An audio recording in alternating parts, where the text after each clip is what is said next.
Et voilà, bonne fête les mamans, c'est toujours le mois de la femme, mois dédié aux droits des femmes. Eh bien, je dis souvent que la femme n'a pas seulement de devoirs, elle a aussi des droits.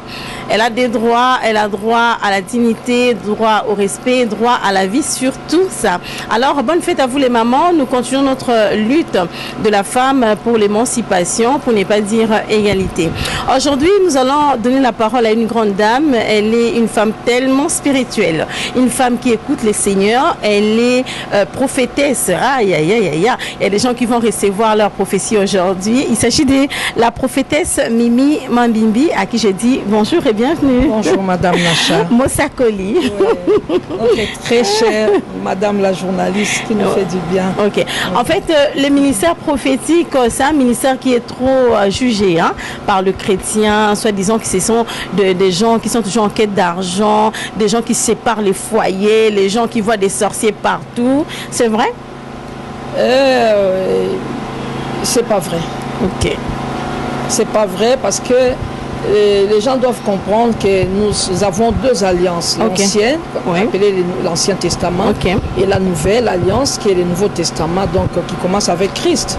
Et dans l'Ancienne Alliance, le prophète, c'est le voyant, c'est la bouche autorisée de Dieu, la seule bouche d'ailleurs autorisée par Dieu. Et lorsque nous venons dans la Nouvelle Alliance, les choses bougent, donc les choses changent. Les choses vont de mieux en mieux. Donc le prophète devient un enseignant. Donc il devient l'un des 5 bras, donc l'un de 5 ministères. Et bien donc il doit être dans la sainte doctrine. Il ne doit pas se permettre de faire n'importe quoi. Donc les prophètes qui les font, soit ils ne sont pas appelés, ils ne sont pas authentiques, c'est-à-dire ils n'ont pas l'appel dans les 5 ministères selon Éphésiens 4 et 11. Ou encore soit ils n'ont pas été formés, ils se sont appropriés un ministère qui ne sont pas les leurs.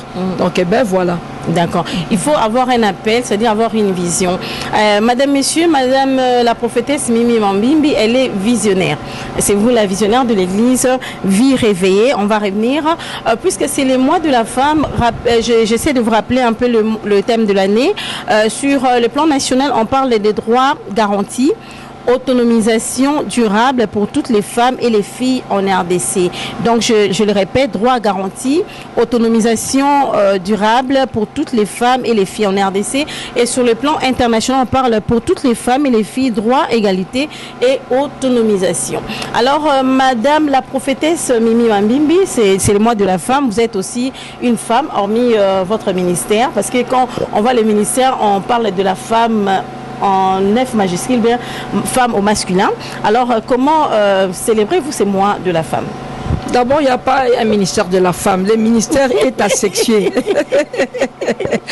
Et quant à ce qui concerne comment célébrer le mois de la femme, eh bien, les femmes, en fait, les femmes étaient minoritaires, ils étaient sous-estimés. C'est pour cela, vous voyez, le monde même a eu pitié de la femme. Les concerts des Nations Unies, etc. Nous connaissons bien l'historique. Nous n'avons pas le temps pour brosser ça.